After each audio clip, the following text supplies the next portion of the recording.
Iya toh.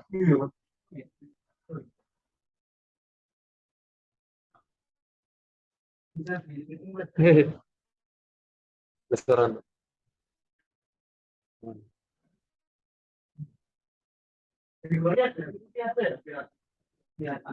Bentar, Pak.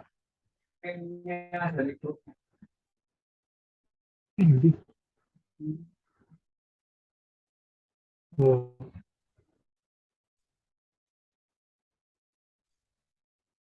Nah, oke.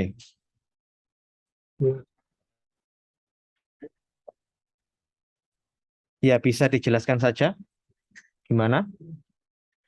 Eh, Pertamanya dari load data Boston pakai Mm, ini. Nah, nanti load-nya ini ditaruh di variabel Boston. mm, Terus apa namanya untuk fitur-fiturnya pakai Boston.data mm, ini. Jadi nanti yang udah di load di Boston ini dimasukkan ke fitur. Terus untuk value-nya ditaruh ntar di train tampilkan datanya. Jadinya seperti ini, Pak. Oke. Ya, ini itunya ya datanya. Oke. Terus? Terus selanjutnya pakai regression untuk apa namanya trainingnya. Nah ini pakai eh, di sini pakai 60% sama Random state-nya kemarin kita tentukan 42 atau berapa ya? 42 ya kemarin. Satu harusnya kan ya? Satu harusnya. oh iya. Iya, satu harusnya. Iya, oke, Bentar, nggak Pak. apa-apa. Lanjut, lanjut aja dulu. Terus eh, yang linear regression-nya di bit nanti keluarnya train sama train.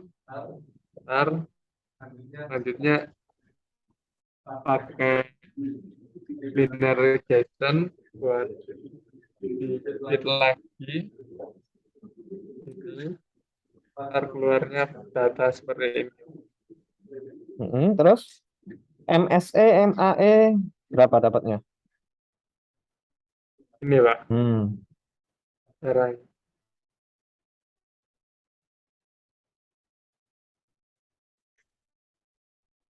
Harusnya MSE-nya bisa pakai library dari scikit-learn ya. Oke. Ini berarti nggak melakukan pre-processing sama sekali ya? Enggak ya? Enggak, Scaling juga enggak ya? enggak Pak. Nah. Kenapa kok enggak, Adim? Apa, Pak? Lupa. Oh.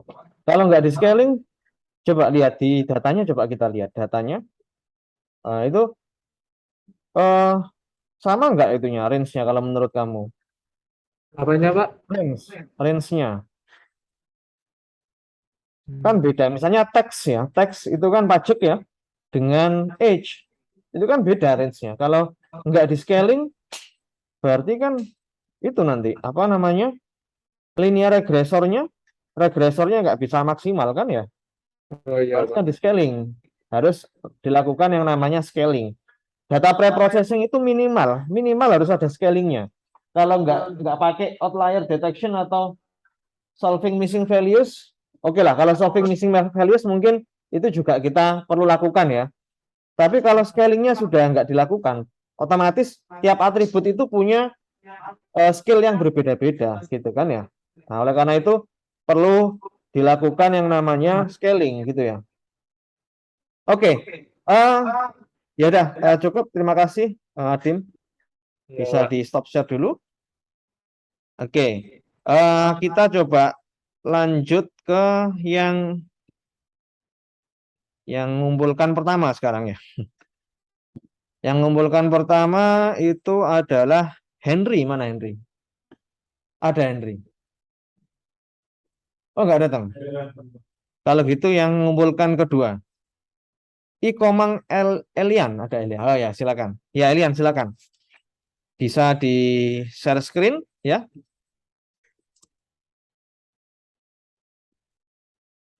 Jadi harus dilakukan preprocessing ya. Nanti untuk kuis pasti ada preprocessing.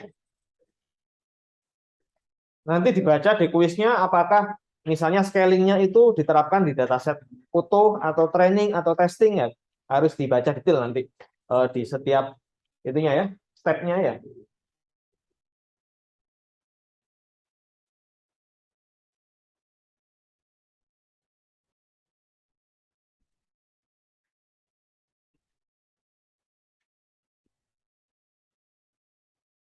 Yang bisa dijelaskan, silakan.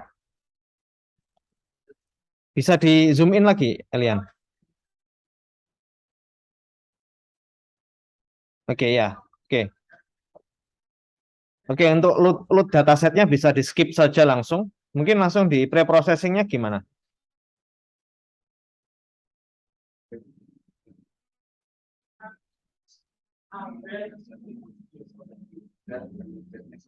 Mm-mm.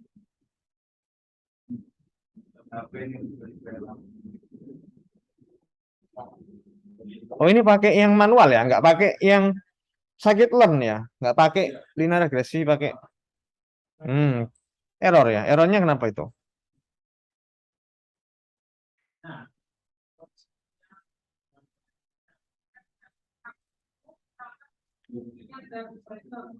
Coba pakai yang linear regressor saja, yang punyanya scikit-learn ya. Gitu ya. Ya ini kalau error kita juga nggak bisa bahas ya. Nggak pakai pre-processing. Nggak pakai ya. Oke. Oke, ya udah nggak apa-apa. Bisa stop share dulu. Mungkin yang pakai pre-processing siapa? Bisa angkat tangan nggak? Silakan. Ya nggak apa-apa, di itu saja.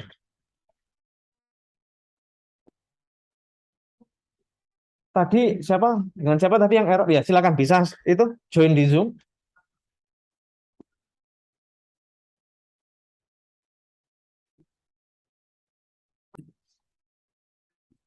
Bisa di temanya diganti ke putih ya, biar kelihatan.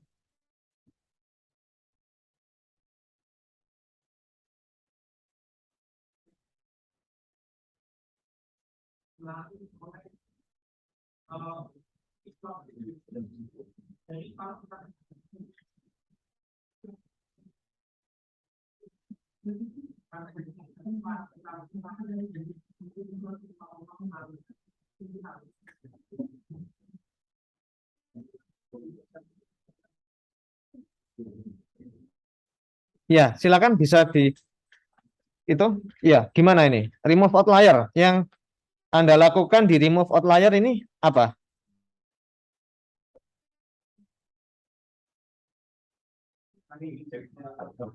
Oke.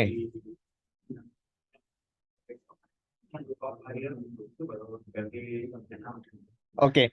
Pertanyaan saya ini juga penting ya. Untuk remove outlier, karena contoh kita ini atributnya lebih dari satu kan ya? Iya nggak?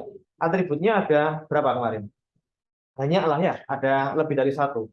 Misalnya asumsikan kita punya 10 atribut, gitu kan ya. Tiap atribut kita akan deteksi outliernya. Kita scanning mulai dari atribut pertama sampai atribut yang terakhir. Let's say kita punya 10 atribut, jadi kita lakukan scanning di atribut yang ke satu dulu. Kalau ada satu row, ya satu nilai observasi, ya, yang itu atribut itu nilainya adalah dideteksi sebagai outlier, maka kita hapus satu row itu, kita hapus langsung ya. Apa maksud saya? Jadi misalnya eh, kita coba gambarkan di sini ya. Bisa stop share dulu. Bentar ya. Saya coba tuliskan seperti ini. Misalnya kita punya data ya seperti ini, gitu ya. Kita punya, let's say kita punya data itu 1, 2, 3, 4, 5, dan 6. Jadi kita punya 6 observasi, 6 rows ya. Terus kolomnya kita punya 1, 2, 3, 4, dan 5 ya. 4, 5. Kita punya 5 kolom dan 6 rows. Waktu kita mendeteksi outlier, jadi logikanya seperti ini. Kita mulai dari row ke satu dulu. Kolom ke satu. Kita deteksi ya. Kita lakukan scanning di sini ya. Kita scanning, misalnya kita scanning ini oke, ini oke, ini oke. ini oke, tapi di sini outlier. Kita deteksi sebuah outlier di sini. Nah, ini outlier ini. Entah itu deteksi outliernya pakai yang interkuartil atau menggunakan standar deviasi ya. Anggap saja ini adalah outliernya. Terus ini yang terakhir ini juga oke, bukan outlier. Waktu kita melakukan scanning di di kolom yang pertama, terus kita mendeteksi outlier di observasi ke 1, 2, 3, 4, 5. Nah, ini kita langsung hapus. Ini kita langsung hapus. Gitu ya. Ini kita langsung hapus. Walaupun ya di kolom-kolom berikutnya ini bukan outlier, tapi ada salah satu nilai outlier di kolomnya, di atributnya, maka satu observasi itu kita langsung hapus. Gitu ya. Nanti waktu kuis juga seperti itu. Gimana logikanya? Logikanya apa? Berarti Anda punya looping gitu ya, looping yang dimulai dari row yang pertama, kolom yang pertama, kolom yang kedua, kolom yang ketiga sampai dengan kolom ke n. Kalau Anda mendeteksi satu outlier di sana, satu observasi itu langsung dihapus. Karena kita asumsinya ya bahwa kalau ada outlier di satu observasi, di salah satu atribut, berarti anggap saja satu observasi itu tidak valid, kita langsung hapus. Seperti itu ya, untuk mendeteksi outlier. Ini yang dilakukan dengan siapa tadi? Ya, Justin gimana? Yang dilakukan Justin apakah seperti itu?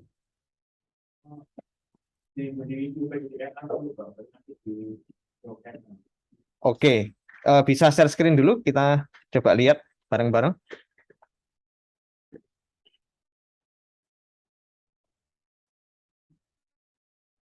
Gimana?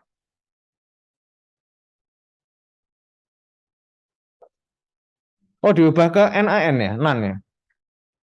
Oke, setelah itu nanti, oke. Ya, silahkan, boleh seperti itu juga.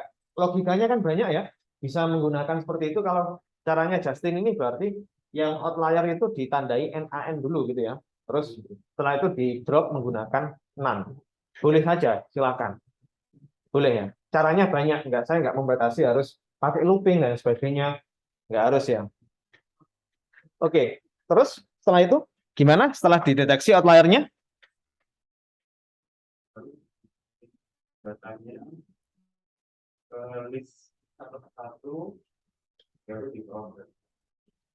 Oke. Itu multiply buat apa ya, Justin?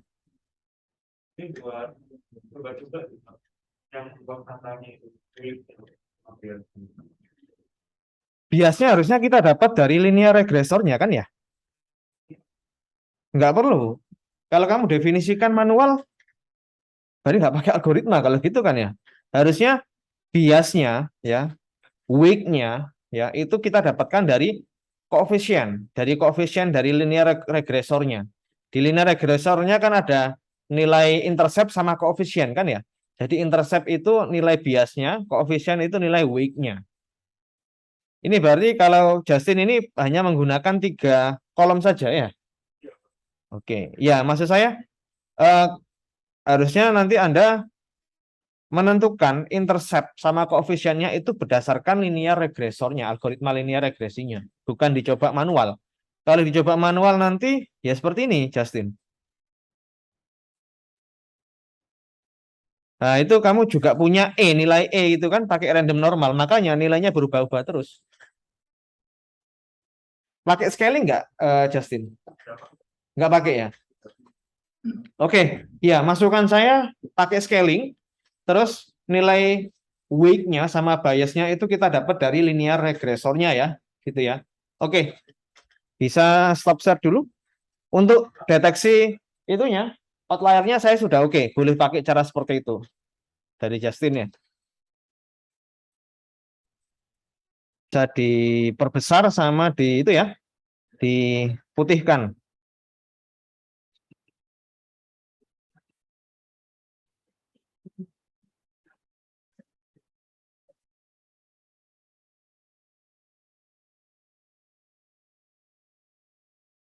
Oke. Langsung itu aja, load datanya nggak perlu dijelaskan, langsung di bagian apa scalingnya atau preprocessingnya ya, silakan. Correlation coefficient. Buat apa ini correlation coefficient-nya? Oke. Oke. Terus dari correlation coefficient itu,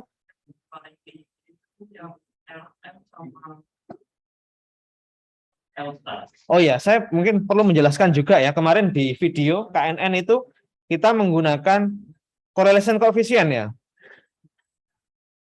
Sebentar. Ini tapi correlation coefficient antar tiap atribut ini ya. Bukan dengan outputnya ya. Bukan.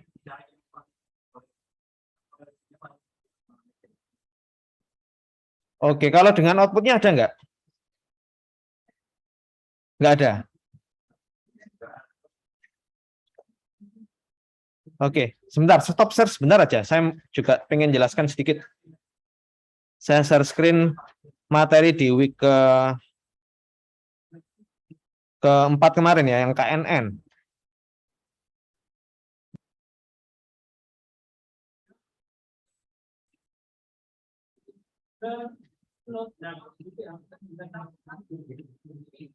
Nah ini ya, jadi gini, correlation coefficient itu menunjukkan hubungan antara tiap fitur dengan kelas outputnya, gitu ya. Jadi kita lihat kemarin di KNN itu, di dataset Iris itu ada 4 fitur, sepal length, sepal width, petal length, sama petal width, gitu kan ya. Terus kita bisa lihat di sini, sepal length itu punya kelas correlation 0,7 sekian. Berarti dia memiliki hubungan positif dengan outputnya. Semakin besar outputnya, maka semakin besar juga nilai sepal length-nya. Karena kemarin kita tandai, ya, kita tandai tiap label itu yang iris setosa ini 0, versicolor 1, iris virginica itu 2 ya. Jadi kita punya 3 label. Labelnya ini kita tandai dengan angka 0, 1, 2. Kalau kita lihat di sini sebetulnya sepal length ini dia memiliki kelas correlation yang tinggi dengan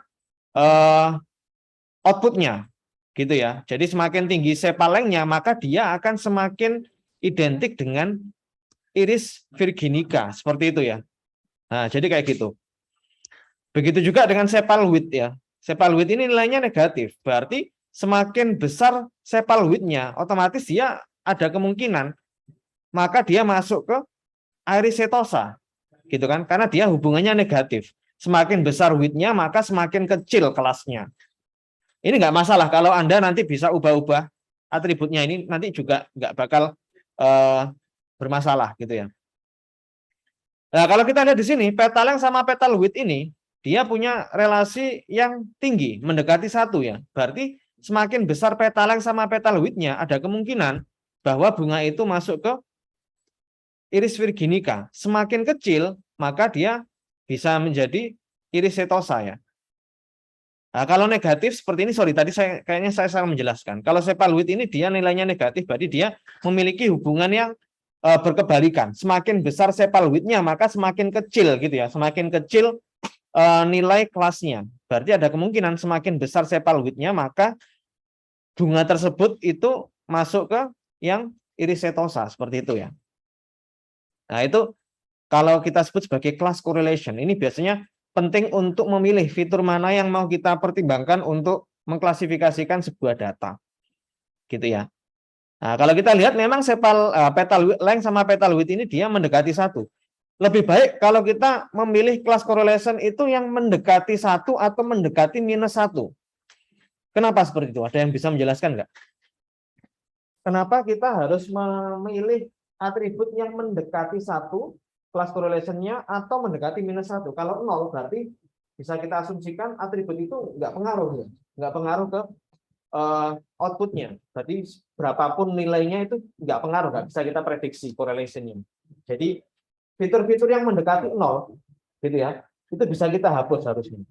Kita ambil fitur-fitur yang mendekati +1 atau -1. Kalau -1 berarti dia punya hubungan berkebalikan. Semakin besar nilai atribut itu, maka akan semakin kecil outputnya atau kelasnya. Kalau klasifikasi berarti kelasnya ya. Kalau regresi berarti nilai outputnya itu.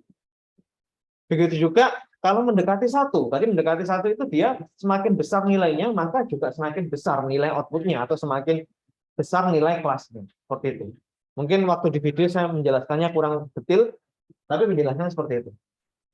Gitu ya. Jadi kenapa kita harus memilih nilai atau atribut yang memiliki class correlation +1 atau -1, mendekati +1 atau mendekati -1. Bisa kita asumsikan kita ambil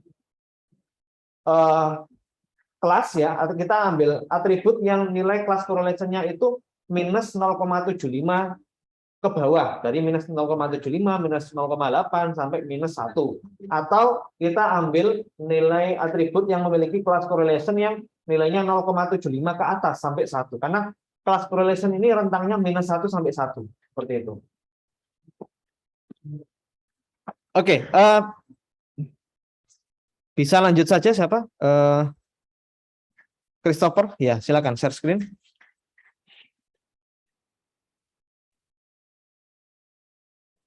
Oke, ini pakai itu ya, correlation coefficient ya, berarti ya. Oke, nggak masalah. Terus ini yang mau kamu ambil yang? Menggunakan?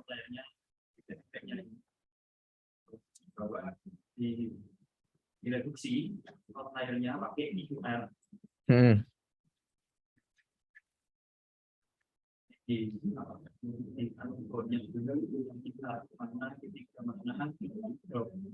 Oke.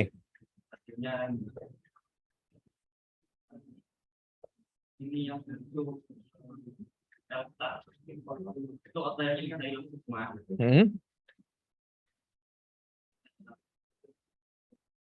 Jadi ngilangin yang RM. Yang RM ini kalau pakai IQR itu enggak hilang semua, tapi berkurang. Oke, jadi ini kan pakai 2 atribut tadi ya, Evan ya. Iya. Waktu yang pertama tadi pakai apa dulu? Atribut yang dianalisis apa tadi? L-stat ya. Kalau ketemu nilai outlier di salah satu observasi, itu kamu langsung hapus ya? Iya, dihapus row-nya. Row-nya dihapus ya, oke. Terus setelah dihapus row-nya, kamu lanjut ke atribut yang kedua, yaitu atributnya apa? LM. Oke, RM ya. Oke. Terus setelah itu kamu hapus lagi setelah ketemu outliernya. Nah, setelah dihapus 2 kali itu observasinya, nilai observasinya berkurang berapa puluh atau berapa ratus?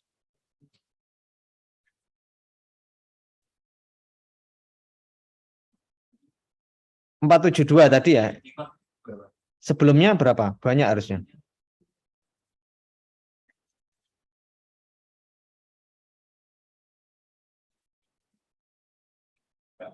Nggak ngecek ya. Oke lah. Itu harusnya di shape-nya kan awal ada. Oke. Jadi dari 506 kehapus sekitar 20% ya. Ratusannya. Oke, setelah kamu hapus 2 kali terus kamu lakukan regresi. Oke. Oh, ini tiga atributnya yang kamu ambil.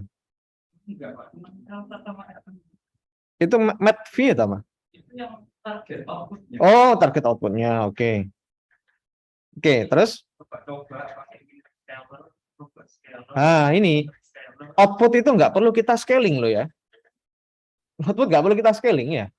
Yang kita scaling itu hanya feature-nya saja, X-nya saja. Y-nya atau Y-nya itu nggak perlu kita lakukan scaling. Gitu ya. Oke, terus? Oke, split datanya.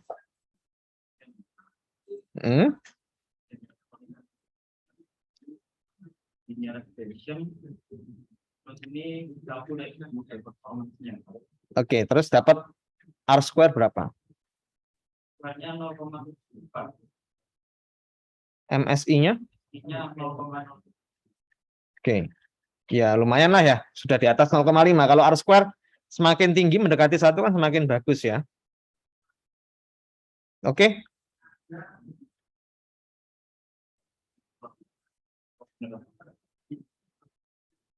Ini kenapa kok MSE-nya kecil? Karena tadi ya, outputnya kamu lakukan scaling, gitu ya. Kalau MSE-nya nggak kamu scaling, bisa jadi ratusan, kan kita yang mau memprediksi harganya, price. Kalau kamu scaling, makanya hasilnya kecil. Ya, harusnya nggak di scaling outputnya ya. Oke, ya udah. Bisa stop share dulu. Makasih Evan ya. Jadi lumayan ya sudah bisa melakukan scaling, cuman scalingnya harusnya di feature-nya saja ya. Seperti itu. Oke, sebelum saya masuk materi mengenai naive Bayes classifier, walaupun ini nanti nggak masuk kuis, tapi kan masuk UTS ya. Nah, ini silakan bisa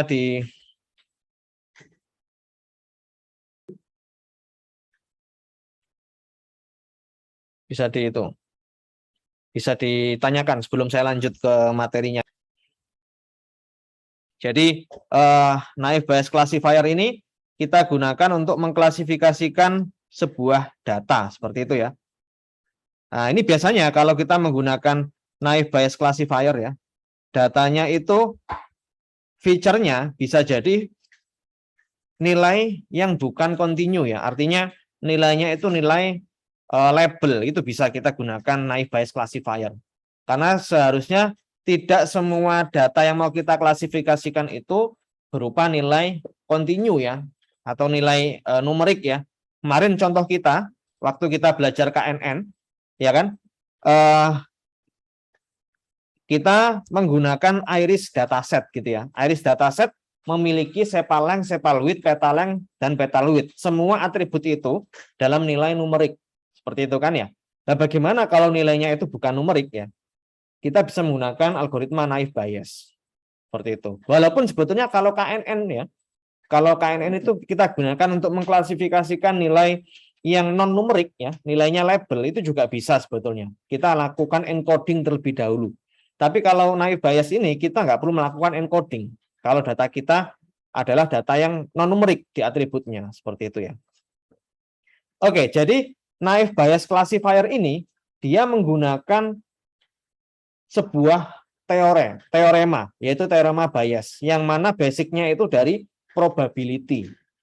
Seperti itu ya. Sebelum kita membahas lebih detail mengenai teorema Bayes ini, mungkin saya ingin menanyakan satu hal. Misalnya ya, kita punya dadu. Dadu itu ada 6 sisi.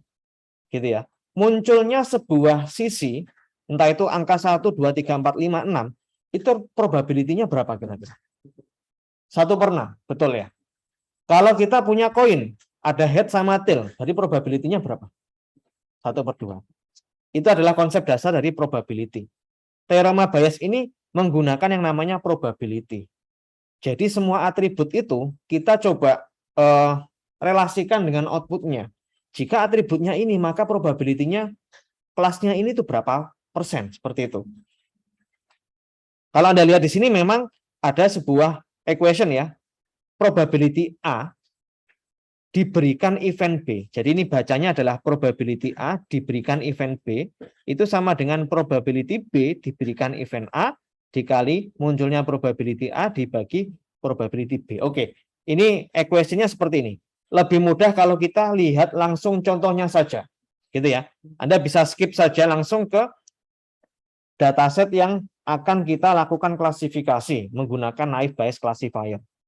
Jadi kita memiliki 1, 2, 3, 4. Kita memiliki 4 atribut, yaitu outlook, temperatur, humidity, sama wine. Untuk mengklasifikasikan apakah kita bermain tenis atau tidak. Outputnya ada 2, yes or no. Kalau yes berarti kita bermain tenis, kalau no berarti kita nggak main tenis. Berdasarkan 4 atribut ini. Outlook itu apa? Outlook itu kayak itu ya, cuaca ya. Kalau cuacanya sunny, berarti sunny itu cerah ya, terus temperaturnya itu panas ya. Humidity itu apa? Tingkat kelembapan ya. Kelembapannya itu tinggi, terus anginnya itu weak ya, berarti berdasarkan dataset yang kita miliki maka kita tidak bermain tenis gitu ya. Nah, begitu juga seterusnya. Kalau kita lihat di sini, ini bukan dataset yang memiliki atribut numerik ya, tapi atributnya adalah atribut berupa kategori.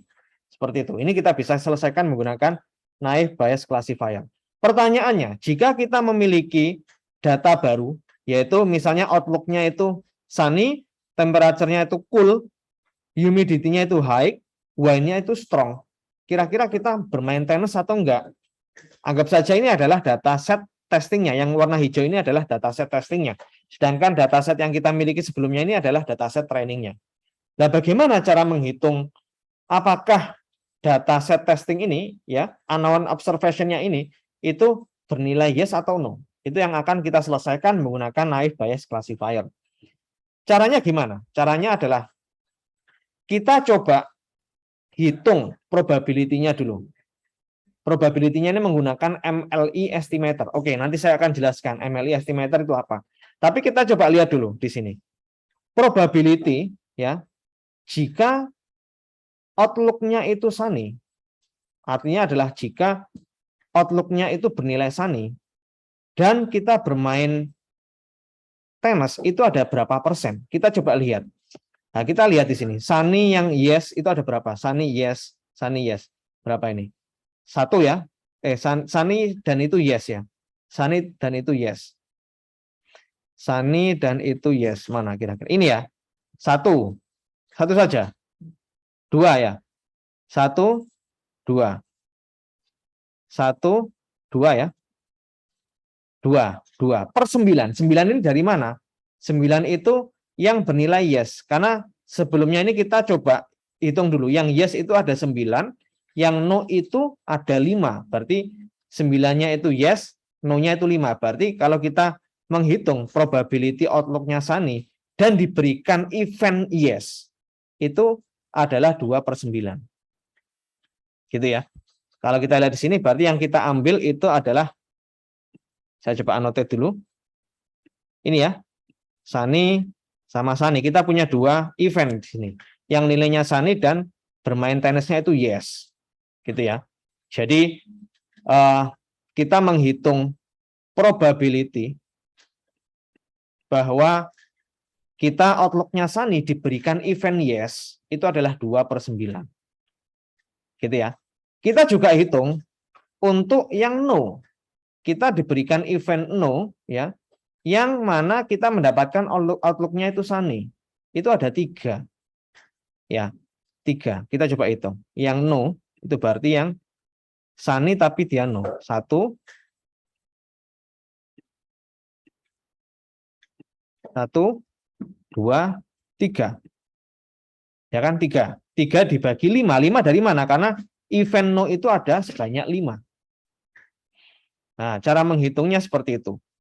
Kita coba lihat dulu di sini. Kita kembali dulu ke slide berikutnya. Nah, kita hitung untuk semua jenis atribut ya, karena outlook itu ada 3 kemungkinan, sunny, overcast, sama rain ya. Ya, kita lihat berdasarkan data yang kita miliki sebelumnya, kita memiliki data sunny dan play yes itu sebanyak 2. Sunny dan play no itu 3 gitu ya. Overcast bernilai yes itu 4, overcast dan play-nya no itu 0, dan seterusnya dan seterusnya. Jadi totalnya ini kan 9 ya untuk yang yes, yang no itu 5. Seperti itu kan. Semuanya pasti 9 sama 5 ya. Karena yang yes itu nilainya ada 9, yang no itu 5. Jadi pembaginya pasti 9 dan 5. Ini kita hitung untuk semua atribut ya, semua jenis atribut. Ini kita mulai dulu dari atribut yang outlook ya. Outlook itu ada 3 kemungkinan, sunny, overcast, sama rain. Kita hitung probability-nya. Jika sunny maka play yes, jika sunny maka play no. Ini kita hitung semua probability-nya. Kita dapatkan 2/9, 4/9 untuk overcast, rain-nya 3/9. Sedangkan untuk yang no itu 3/5 untuk sunny, overcast-nya itu 0 ya, dan rain-nya itu 2/5. Begitu juga untuk temperatur. Temperatur ini kita punya 3 kemungkinan juga. Kita hitung probability-nya. Gitu ya. Jadi seperti ini. Saya coba share cara menghitung probability ya. Nah, seperti ini. Misal kita punya event seperti ini. P A diberikan event B. Artinya adalah kemunculan A ya, jika kita berikan event B itu sebanyak berapa persen. Contohnya kayak tadi ya, A itu adalah tadi outlook-nya misalnya ya. Terus kita berikan event B, B-nya itu yes. Itu berapa persen? Nah, jadi P A diberikan event B itu berapa persen? Jadi kita punya dua kondisi di sini ya. P A diberikan event B. Atau analoginya seperti ini ya. Berapa probability orang yang merokok di dalam orang yang minum kopi. Jadi A-nya bisa kita sebut A itu adalah event, banyaknya event yang orang itu merokok ya, orang merokok. B itu adalah orang minum kopi. Jadi misalnya kita diberikan event orang minum kopi. Jadi anggap saja orang yang minum kopi itu ada 10 ya. Anggap saja orang yang minum kopi itu ada 10 ya, 10 orang. Orang yang merokok di dalam orang yang minum kopi, anggap saja ini 5. Berarti probability A diberikan event B itu adalah 5/10. Gitu ya, ini anggap saja 5/10 ya. Gitu ya. Pertanyaan saya, jika saya punya kebalikannya seperti ini. Kita punya probability P, B diberikan event A. Ini ya. Nah, itu apakah sama dengan P, A diberikan event B? Enggak ya. Karena eventnya berbeda. Jadi misalnya ya, saya mengumpulkan orang yang minum kopi. Orang yang minum kopi itu saya punya data itu sebanyak 10 gitu ya. Tapi berapa probability orang yang merokok di dalam orang yang minum kopi tersebut? Anggap saja saya mengumpulkan orang 10, saya taruh di kelas ini, itu orangnya minum kopi semua. Tapi dari 10 orang itu hanya 5 yang yang merokok. Jadi probability-nya adalah 0,5. Terus saya kumpulkan lagi orang yang merokok. Pasti otomatis kan tidak mesti 10 kan ya, orang yang merokok. Karena tadi saya ambil orang yang minum kopi saja. Terus saya ambil lagi data, anggap saja orang yang merokok itu ada 15. Terus kita cari dari 15 orang itu yang minum kopi itu berapa persen. Jadi ini namanya conditional probability. Kita memiliki 2 buah event di sini. Kita mencari jumlah orang merokok di dalam orang yang minum kopi. Gitu ya. Nah, misalnya saya coba hapus di sini ya. Jadi P, A diberikan event B itu tidak sama dengan P, B diberikan event A ya. Kalau kita kembali lagi ke slide-nya.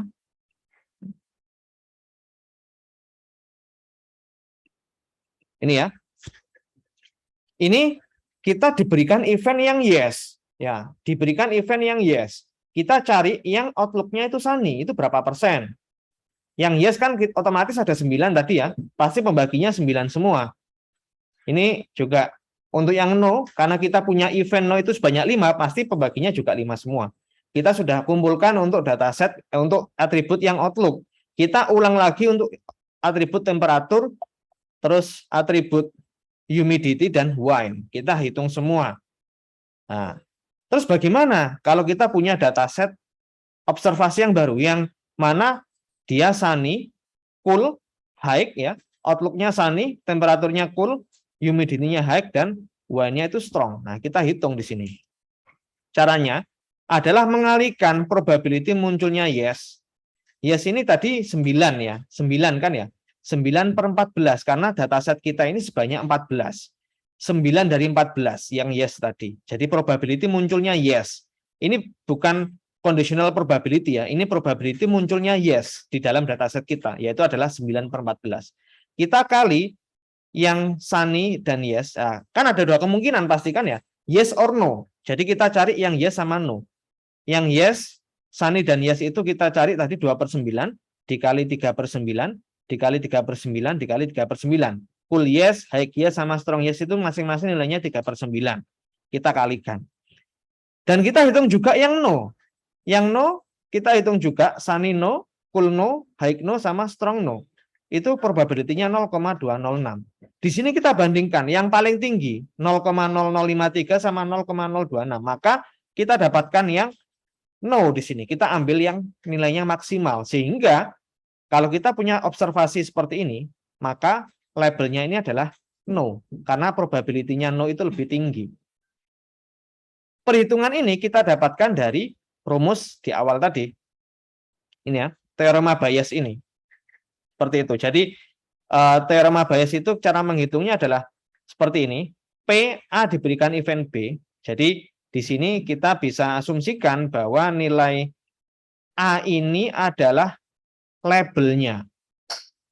Ya, jadi A ini adalah labelnya atau kelasnya yang mau kita klasifikasi. Label atau kelas ya. Sedangkan B ini adalah atributnya. Ini atributnya ya. B ini atributnya. Diberikan atribut. Ini atributnya atau atribut ya. Atau ya atribut ya, kita bilang atribut saja. Maka kita hitung, jika kita, ini kan itunya ya, observasi yang mau kita hitung. Jika kita diberikan event atribut B ini ya, kondisinya tadi strong, wine, ya, wine-nya strong, humidity-nya wet, dan lain sebagainya, maka kita akan hitung labelnya itu, kalau misalnya kita punya label 2 tadi, yes or no, berarti kita hitung untuk label yang yes sama no.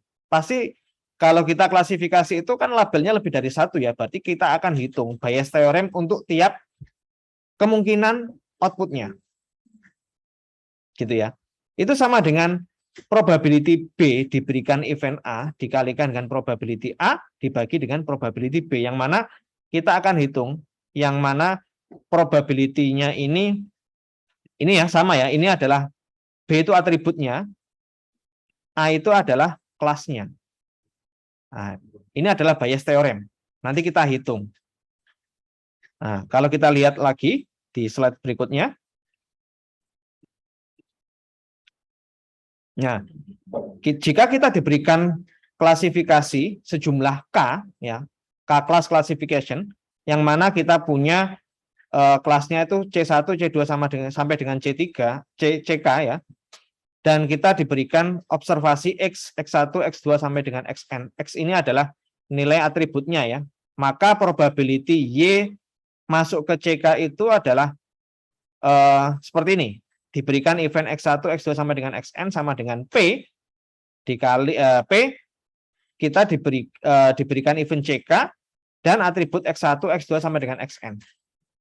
Nah, memang ini equation-nya agak panjang, tapi kalau Anda lihat di contohnya itu cara menghitungnya sebenarnya sederhana. Gitu ya. Nah, cara menghitungnya sederhana seperti ini. Jadi Anda nggak perlu bingung dengan equation-nya, kita langsung lihat contohnya saja. Itu harusnya lebih mudah untuk dipahami, seperti itu ya. Nah, itu untuk yang naive Bayes classifier ya. Terus bagaimana dengan ini? Kan ada MLE sama MAP gitu ya. MAP ini kita gunakan jika ada kasus seperti ini. Misalnya outlook-nya overcast dan play-nya no. Kita nggak punya event sama sekali. Jika diberikan event no, maka yang outlook-nya overcast di dataset kita kan nggak ada. Nilainya pasti 0. Maka jika ada satu kondisi nilai observasi yang kondisinya seperti ini, outlook-nya overcast ya. Kita mencari yang outlook-nya overcast, pasti otomatis kan nilainya 0 di sini ya. Kalau 0 kita kalikan di perhitungan ini, pasti otomatis probability-nya akan langsung menjadi 0. Nah, itu bisa kita selesaikan menggunakan MAP estimator. Caranya adalah kita menambahkan nilai 1. Gitu ya. Jadi yang outlook-nya ini yang MLE kan 2, 4, 3 kemungkinannya kan ya, munculnya yes. Kita tambahkan 1 saja di sini. 2 plus 1, 4 plus 1, dan 3 plus 1. Jadinya kan 3, 5, sama 4 di sini ya. Terus kita total, kita hitung seperti biasa. Kalau pakai MAP estimator, ternyata outputnya juga sama, masih no ya. Nah, ini bisa menggunakan MLE atau MAP. Tapi biasanya kalau kita menggunakan naive Bayes classifier di scikit-learn ya, dia menggunakan MAP estimator. Karena MAP estimator ini lebih bagus. Dia bisa menghandle jika ada nilai yang 0 gitu ya. Seperti itu. Oke, mungkin sampai sini dulu. Ada pertanyaan? Saya pause recording dulu. Oke ya, setelah kita tadi melihat contohnya, contoh perhitungan Bayes theorem ya, kita coba kembali lagi ke teorema Bayes ini ya. Jadi A ini tadi seperti yang saya bilang, ini adalah labelnya, B itu adalah atributnya. Jadi untuk menghitung probability sebuah event dengan atribut tertentu yang dia masuk ke kelas A itu adalah dengan mencari probability B diberikan event A dikali dengan probability A dibagi dengan probability B. Dan kita anggap ya, the word naive ini refers to naive atau conditional independence. Tiap atribut itu kita pandang sebagai nilai yang independen, tidak saling berkaitan. Oke ya.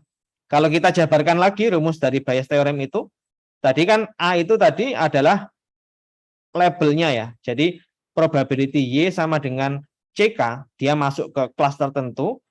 Jika diberikan event ya, diberikan event dengan nilai atribut X1, X2 sampai dengan Xn, maka cara menghitungnya adalah probability dari munculnya atribut X1, X2 sampai dengan Xn jika kita memiliki atau diberikan event CK dikali dengan P YCK dibagi dengan P X1, X2 sampai dengan Xn. Jadi kalau kita detailkan kan seperti ini ya. Sebetulnya ini adalah nilai B-nya, ini B ya. Sedangkan ini adalah A-nya. Kalau kita kembalikan ke teorema Bayes tadi kan ya. Ya kan? Yang saya lingkari biru ini adalah A-nya, yang merah ini B-nya. Ya. Ini juga B ya. Ini A ya. Ini B-nya. Seperti itu kan ya. Yang mana PY sama dengan CK diberikan event X1 sama dengan X2, X1, X2 sama dengan Xn, itu kita sebut sebagai posterior. Jadi ini kita sebut sebagai posterior. Sedangkan ini adalah likelihood. Ya, ini posterior, ini likelihood. Ya. Dan ini adalah marginal probability. Kalau kita lihat lagi ke slide berikutnya. Nah, kalau kita jabarkan lagi, untuk menghitung likelihood ya, untuk menghitung likelihood, maka kita cari probability munculnya event X1 diberikan event Y sama dengan CK, X2 diberikan event Y sama dengan CK, dan seterusnya. Maka kita bisa hitung likelihood-nya itu dengan menggunakan simbol P. Ini simbol P ya, sama kayak equation, kalau sama dengan kayak sigma ya. Kalau sigma kan ditambah, kalau P ini dikali. Jadi kita kalikan probability munculnya event XI diberikan label CK. Gitu ya. Kita kalikan semua, maka kita dapatkan likelihood-nya. Kalau kita lihat sebetulnya di sini ya, PB ini, kalau Anda lihat ini bisa dihilangkan. Ini bisa kita hilangkan. Pertanyaan saya, kenapa kok PB ini dihilangkan?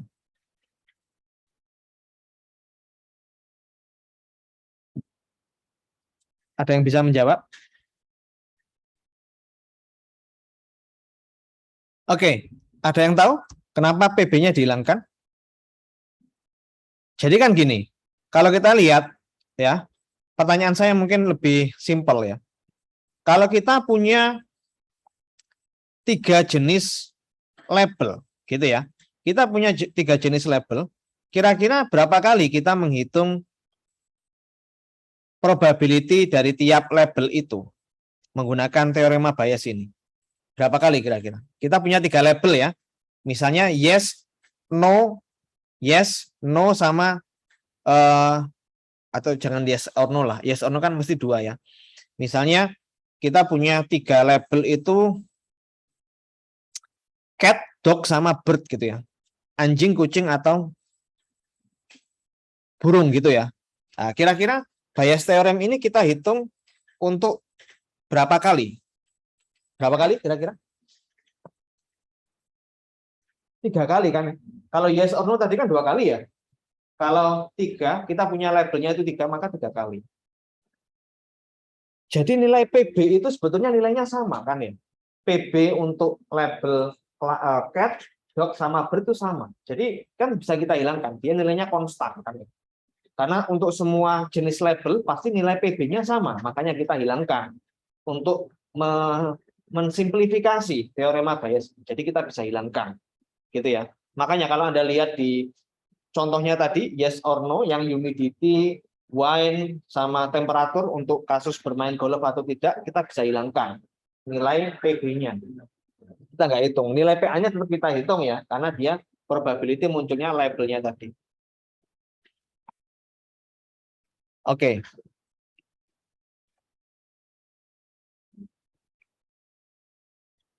Nah, jadi kita hilangkan di sini. Oke, kita lanjut dulu. Untuk Gaussian naive Bayes. Sebetulnya Gaussian itu juga bisa kita gunakan untuk mengklasifikasikan sebuah data yang nilai atributnya adalah nilai numerik ya, nilai angka. Nah, cara menghitungnya kita tinggal mengganti saja. Yang kita ganti adalah nilai perhitungan probability likelihood-nya ini. P, B diberikan event A. Ini kita ganti perhitungannya menggunakan perhitungan seperti ini. Nah, jadi perhitungan likelihood-nya kita ganti dengan menggunakan rumus seperti ini. 1 dibagi akar 2pi dikali sigma CK dan dikali nilai eksponensial dari X1 minus mu CK dibagi 2 sigma kuadrat CK. Oke, jadi rumusnya memang agak panjang, tapi sebetulnya ini tinggal memasukkan datanya saja di sini. Gitu ya. Jadi kita perlu menghitung nilai standar deviasi, varian, sama nilai rata-rata dari atribut itu sendiri. Jadi mu CK itu adalah nilai ini ya, nilai rata-rata dari atribut XI, sedangkan sigma kuadrat itu adalah varians. Kalau sigma kan standar deviasi ya, kalau sigma kuadrat itu adalah nilai varians dari atribut itu sendiri. Nah, contohnya seperti ini ya, temperaturnya ini kita ganti dengan nilai numerik ya, sama humidity-nya juga kita ganti dengan nilai numerik. Maka untuk temperatur sama humidity ini ya, kita masukkan ke rumus Gaussian distribution tadi. Gitu ya. Jadi contohnya di sini temperatur sama humidity ini kita hitung nilai min sama standar deviasinya dulu ya. Nah, jadi untuk yang yes ya, yang yes maka nilai minnya itu 73, nilai standar deviasinya itu 6,16. Kalau humidity itu 79,11, sedangkan standar deviasinya 10,22. Begitu juga untuk yang no, gitu ya. Nah, terus kita hitung untuk yang temperatur 66, karena temperatur 66 ini adalah observasi yang baru dan play yes. Maka kita langsung saja hitung menggunakan rumus sebelumnya ini. Ya, kita masukkan saja nilainya 66 itu di sininya ya, di XI-nya ini. Di XI-nya kita ganti dengan 66, kita kurangi untuk standar deviasinya, untuk yang play yes ya. Temperaturnya 66 dan play yes. Kita ketemu nilai sekian, untuk yang no kita ketemu nilai sekian. Sedangkan humidity-nya juga kita hitung, kita ketemu nilai sekian dan sekian. Terus kita tinggal ganti saja di sini perkaliannya dengan nilai yang sudah kita dapatkan dari sebelumnya ini. Nah, maka kalau kita lihat di sini, yang lebih besar itu adalah yang no, masih tetap yang no ya. Seperti itu.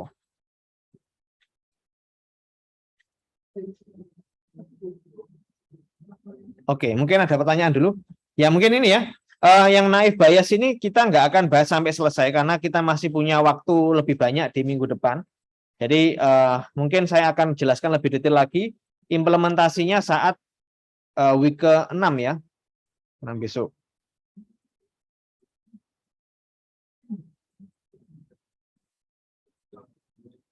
Oh ya, nanti untuk itu apa namanya persensi kuis ya, Anda tetap melakukan persensi juga di hari Jumat itu. Gitu ya, tetap melakukan persensi, silakan diisi saja. Memang nanti waktunya saya set pagi untuk yang KPC ini jam 7 sampai 9.45, tapi kuisnya tetap jam 1. Itu hanya untuk biar persensinya nggak tabrakan dengan kelas yang lain. Jadi saya buka itu jam 7 sampai 9.45. Gitu ya. Oke, untuk yang naive Bayes ini mungkin Anda masih itu ya, kepikiran kuis jadi nggak bisa 100% konsentrasi, nggak masalah. Nanti saya buatkan video lebih detailnya mengenai naive Bayes ini. Nanti saya share di grup chat. Sebetulnya saya sudah punya ada videonya itu, semua perkuliahan semester lalu sudah ada sebetulnya. Kalau Anda lihat di KNN kan itu sebenarnya recording dari semester lalu. Nah, itu nggak masalah. Tetap kita share, nanti videonya saya share week ke-7 besok atau week ke-6 ya, minggu depan saya akan jelaskan lebih detail lagi mengenai naive Bayes. Gitu ya. Ya memang kekurangannya kalau kita membahas materi yang nanti itu nggak masuk ke kuis, tapi kita bahas sebelum kuis. Mungkin Anda lebih konsentrasi mempersiapkan kuisnya, jadi nggak masalah. Nanti saya akan share, gitu ya. Oke, mungkin ada pertanyaan dulu sebelum saya akhiri.